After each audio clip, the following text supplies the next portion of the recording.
Halo, selamat malam Tribuners. Kita kembali lagi di Tribun News Update Malam. Kali ini Mei akan kembali mengajak Tribuners untuk beberapa menit ke depan membahas soal isu-isu terkini yang sedang ramai diperbincangkan dalam satu hari penuh ini dan sudah kita rangkum. Dan tanpa berlama-lama, langsung saja kita ke informasi yang pertama, di mana pemerintah memperketat pembuatan paspor untuk mempersempit ruang gerak pelaku judi online, Tribuners. Jadi Kementerian Imigrasi dan Pemasyarakatan akan memperketat syarat pembuatan paspor. Nah, hal ini dilakukan sebagai langkah untuk mempersempit ruang gerak para pelaku judi online. Jadi nantinya pengetatan ini akan dilakukan saat proses wawancara terhadap pemohon yang akan bepergian ke luar negeri, khususnya ke negara yang memang terindikasi banyak pelaku judi online, seperti misalnya Kamboja.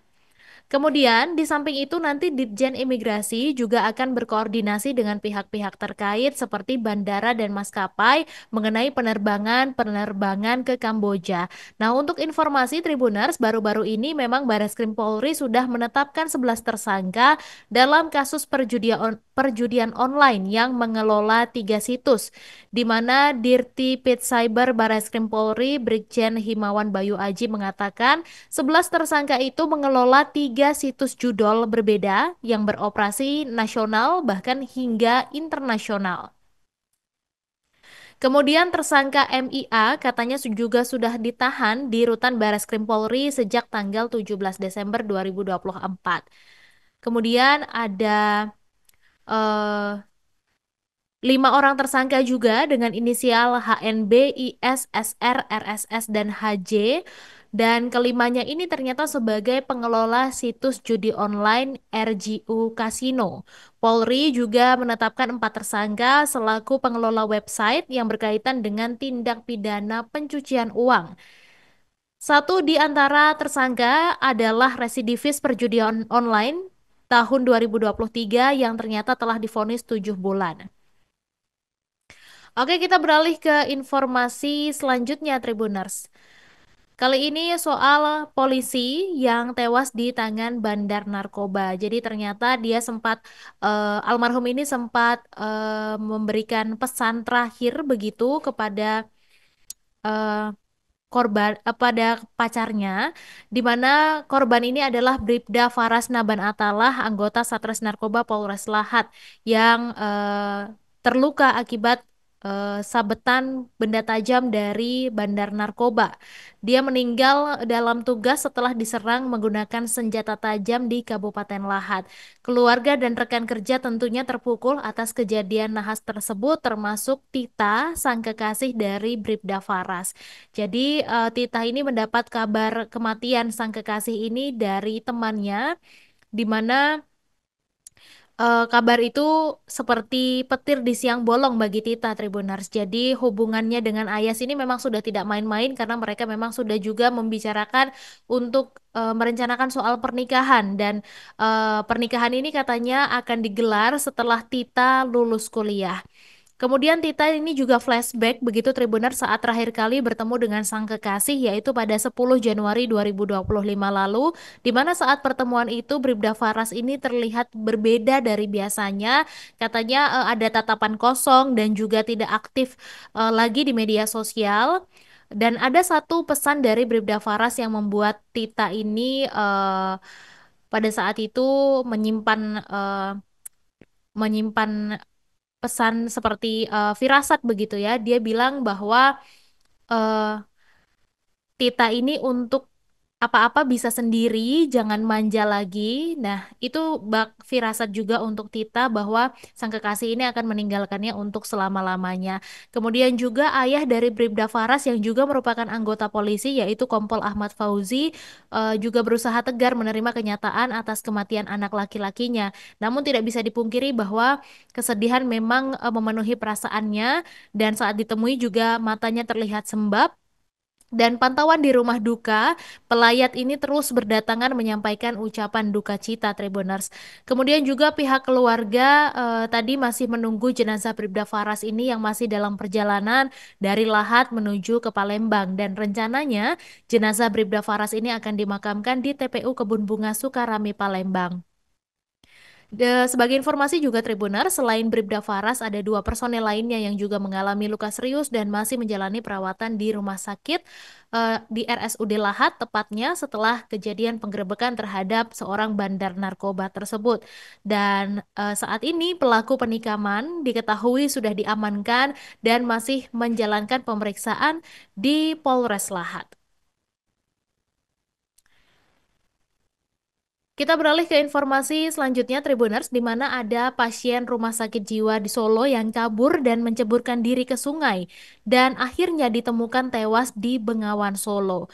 Jadi pasien ini bernama pasien RSJD Dr. Arif Zainuddin Solo Jawa Tengah berinisial FKA ini masih berusia 17 tahun, di mana dia ditemukan tewas di aliran sungai Bengawan Solo pada Selasa 21 Januari pagi. Remaja asal Kecamatan Sumberlawang, Kabupaten Sragen, Jawa Tengah ini ternyata awalnya kabur dan menceburkan diri ke Sungai Bengawan Solo.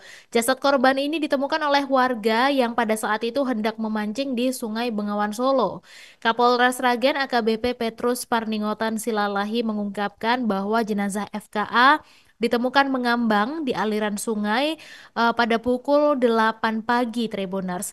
Kemudian juga dijelaskan bahwa jasad korban ini ditemukan oleh warga bernama Bejo Sugiantoro, di mana saat itu Bejo bersama Danang Setio Purnomo dan Bagus Nurrahman sedang mencari ikan di pinggir Sungai Bengawan Solo. Kemudian atas kejadian tersebut diberitahu relawan yang sedang melakukan pencarian korban laka air di wilayah Surakarta dan akhirnya dilaporkan ke Polsek Pelupuh. Dan setelah mendapatkan informasi, pihaknya bersama para relawan kemudian mengecek nih lokasi penemuan mayat itu. Setelah dilakukan pengecekan, ternyata identitas dari jasad tersebut adalah pasien RSJD Dr. Arif Zainuddin Solo yang ternyata memang sempat kabur beberapa hari sebelumnya. FKA ini kabur dan menceburkan diri ke Sungai Bengawan Solo pada Minggu 19 Januari sore, Tribuners, di mana remaja tersebut sebenarnya sempat dikejar oleh pegawai rumah sakit jiwa. Tapi fisik korban yang tingginya mencapai 180 cm dan berperawakan besar ini membuat dua perawat dan tiga satpam bahkan tidak mampu untuk menyelamatkan pasien saat nekat menceburkan diri ke sungai yang memang berarus deras tersebut. Juga pengejaran ini bahkan sampai ke kawasan bibir sungai yang tidak jauh dari rumah sakit jiwa. Nah, sesampainya di bibir sungai, korban ini kemudian menceburkan diri. Dan melihat pasien nekat melompat ke sungai, ketiga satpam ini akhirnya mencoba menyelamatkan FKA. Meski sempat meraih badan korban, tapi pasien rumah sakit jiwa itu ternyata memberontak sampai ketiga satpam ini tidak sanggup lagi untuk menarik dia kembali ke bibir sungai dan beberapa saat kemudian karena melihat kondisi sungai yang tengah dalam keadaan arus deras, akhirnya para satpam tersebut memilih untuk menyelamatkan diri dan FKA akhirnya hanyut terbawa arus sungai. Dan karena upaya menyelamatkan korban, bahkan salah satu satpam juga sampai kehabisan tenaga dan harus mendapatkan perawatan, Tribuners. Oke, kita beralih lagi ke informasi selanjutnya, di mana ini masih soal polemik pagar laut di Tangerang, di mana hari ini sudah dilakukan proses pembongkaran lagi dan Ketua Komisi 4 DPR RI, Siti Hediati Haryadi alias Titik Soeharto, juga ikut dalam kegiatan hari ini begitu ya Tribuners, di mana beliau juga menegaskan bahwa pemasangan pagar laut di Tangerang Banten ini memang merupakan pelanggaran hukum karena area laut itu tidak boleh dimiliki perseorangan atau perusahaan. Sehingga menurut Titi, pagar laut yang berdiri di sana sudah membuat nelayan juga kesulitan mencari nafkah dan eh, tujuan pembuatan pagar laut di Tangerang Banten ini juga eh, diduga pagar itu memang sengaja dibangun untuk membuat reklamasi alami. Dan hal ini juga sempat disampaikan oleh Menteri Kelautan dan Perikanan Sakti Wahyu Trenggono, di mana dia menyebut bahwa pagar laut itu dibuat agar sedimentasi mengendap sehingga menimbulkan daratan baru secara alami, Tribuners. Dan dia juga menduga bahwa area pagar laut ini nantinya akan menghasilkan sampai 30.000 hektar daratan baru dan jumlah ini dinilai akan sangat besar menjadi reklamasi alami baru. Kemudian, adanya dugaan tersebut juga diperkuat dengan adanya ratusan kepemilikan sertifikat hak guna bangunan atau SHGB dan SHM di area pagar laut tersebut. Dan dipastikan bahwa dasar laut ini memang tidak boleh ada sertifikat yang diterbitkan. Jadi sertifikat itu dianggap tidak resmi atau ilegal. Kemudian dari Menteri KKP juga menambahkan bahwa Presiden Prabowo juga sudah memberikan arahan supaya kasus pagar laut ini segera diselesaikan secara benar sesuai koridor hukum yang berlaku. Dan diketahui pagar laut ini juga sudah dibongkar oleh pemerintah bersama nelayan pada Rabu 22 Januari, di mana tercatat sudah ada 2.623 orang yang terlibat dalam kegiatan pembongkaran pagar laut tersebut. Ada 1.115 nelayan, kemudian juga dari pihak KKP ada 450 orang, dan ada 753 orang dari TNI Angkatan Laut, 80 orang dari Polair, KPLP 30 orang, Bakamla 100 orang, dan dari Pemprov Banten ada 95 orang.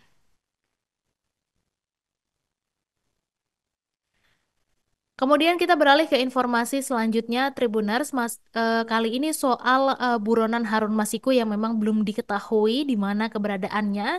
Jadi saudara dari caleg PDIP yang juga buronan yaitu Harun Masiku bernama Daniel Tonapa Masiku kembali diperiksa penyidik KPK di Gedung Merah Putih Jakarta pada Senin 20 Januari kemarin. Nah, seusai diperiksa, Daniel ini mengaku ditanya-tanya lagi oleh penyidik soal di mana keberadaan Harun Masiku yang menghilang sejak OTT kasus suap komisioner KPU pada 8 Januari 2020 atau sudah 5 tahun lalu.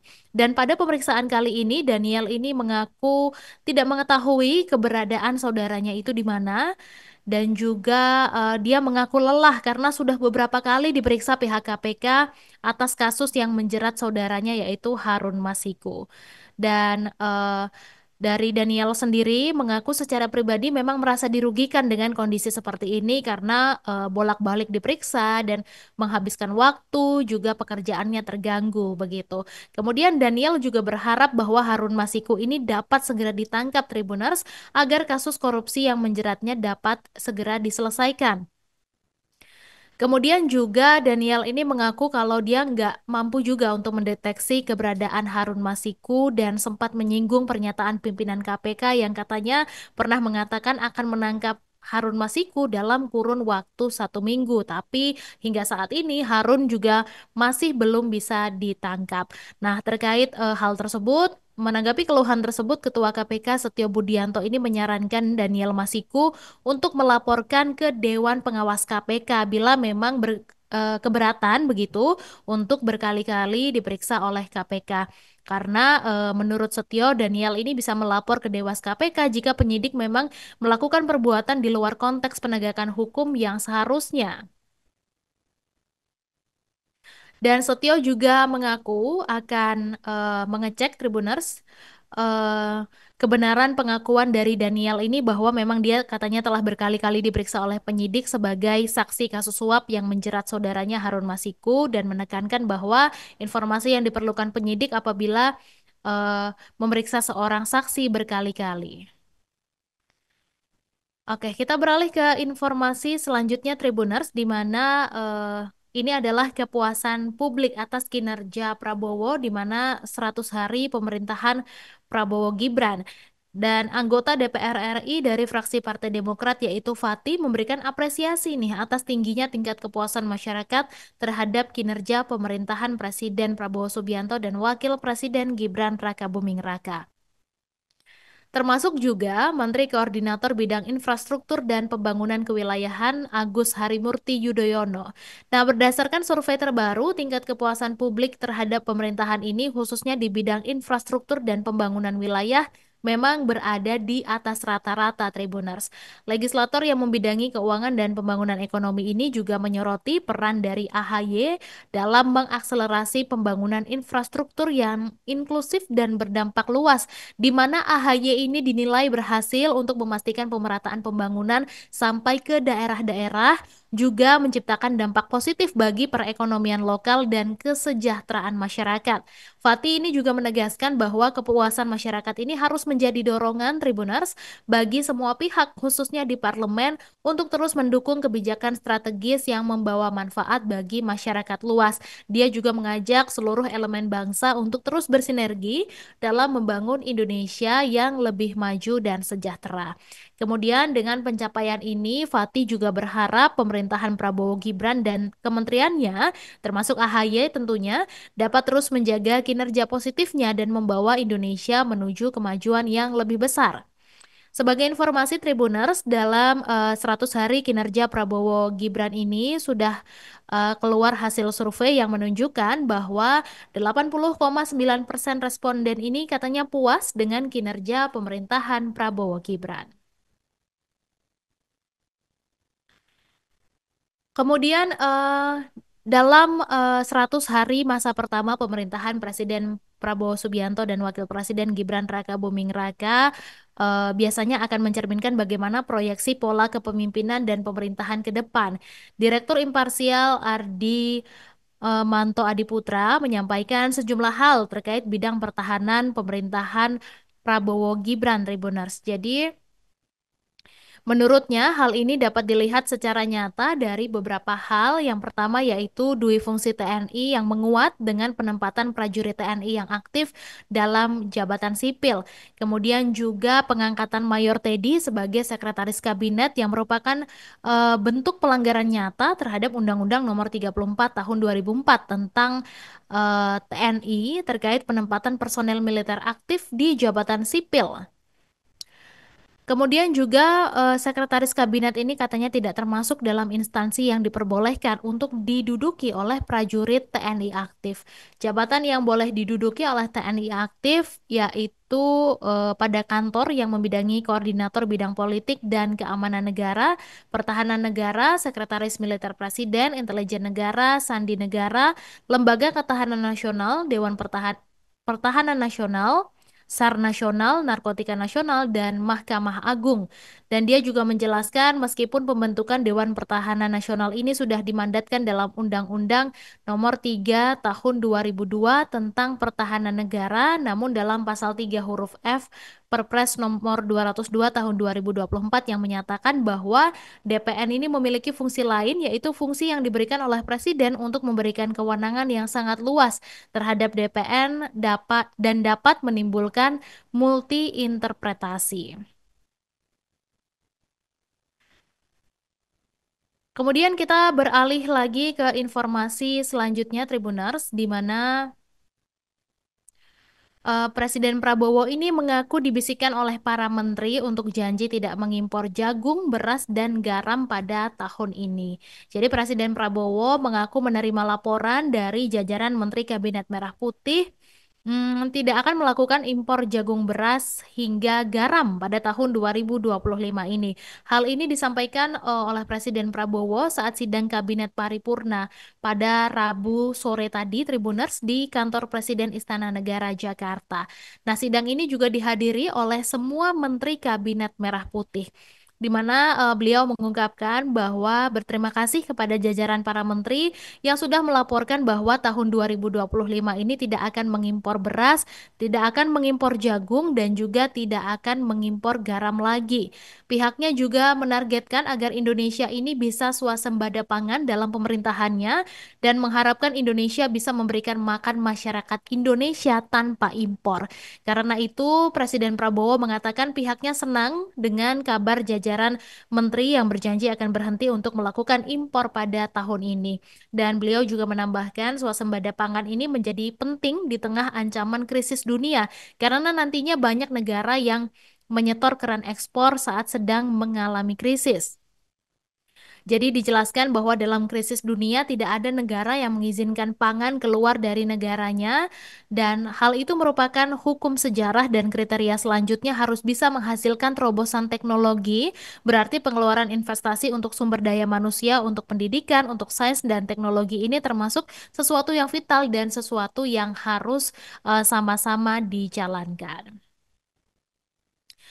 Oke Tribuners, tidak kalah menarik, hari ini ada Menteri Pariwisata Widianti Putri Wardana yang menjadi sorotan karena katanya eh, menjadi menteri terkaya begitu di era pemerintahan Prabowo Gibran, di mana akhirnya Menpar Widianti Putri Wardana ini buka suara terkait laporan harta kekayaan penyelenggara negara atau LHKPN-nya yang sedang ramai diperbincangkan oleh publik. Karena diketahui LHKPN Widianti ini totalnya mencapai 5,4 triliun rupiah, Tribuners. Dengan harta kekayaan yang dimiliki itu, Widianti ini menjadi menteri terkaya di Kabinet Merah Putih. Dan Widianti hanya memberikan pernyataan singkat atas hebohnya pemberitaan ini, di mana dia menanggapi bahwa sudah melakukan semuanya sesuai prosedur dan peraturan, dan lebih lanjut juga Widianti menuturkan bahwa LHKPN ini telah dilaporkan sejak 9 Desember 2024 lalu. Jadi sudah jauh sebelum deadline pengumpulan LHKPN yang ditetapkan. Nah, memang berdasarkan LHKPN yang dilaporkan Widianti ke KPK, Menpar ini memiliki total harta senilai 5,4 triliun rupiah, Tribuners, di mana harta tersebut terdiri dari 7 bidang tanah dan bangunan di Jakarta Selatan dengan nilai totalnya mencapai 152 miliar rupiah. Kemudian juga ada alat transportasi dan mesin dengan nilai keseluruhan sebesar 19,4 miliar rupiah.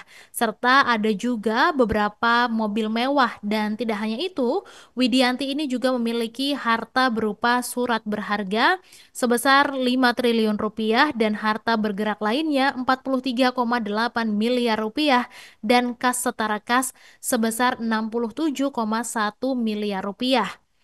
Selain itu, KPK juga mencatat harta lain yang dimiliki Widianti ini senilai 77,7 miliar rupiah. Kemudian Tribunars disebutkan bahwa Deputi Pencegahan dan Monitoring KPK Pahala Nenggolan ini mengatakan bahwa satu dari 124 menteri yang wajib melaporkan harta kekayaannya memang memiliki kekayaan yang jumlahnya fantastis. Pahala menyebut bahwa orang tersebut belum pernah menjadi menteri di era kepemimpinan Presiden ke-7 Republik Indonesia, yaitu Joko Widodo. Nah, meskipun tidak disampaikan secara terang-terangan siapa sosok menteri tersebut, belakangan terungkap bahwa yang dimaksud adalah Menteri Pariwisata, yaitu Widianti, di mana dia memiliki harta yang dilaporkan sebesar 5,4 triliun rupiah yang didominasi oleh tanah dan bangunan dan surat berharga begitu, Tribuners. Oke, setelah ini masih akan ada program unggulan Tribun News lainnya yang akan menemani Tribuners dimanapun Anda berada. Kita berjumpa lagi besok bersama rekan saya Nila Irda. Terima kasih dan sampai jumpa. Download Tribun X sekarang, menghadirkan lokal menjadi Indonesia.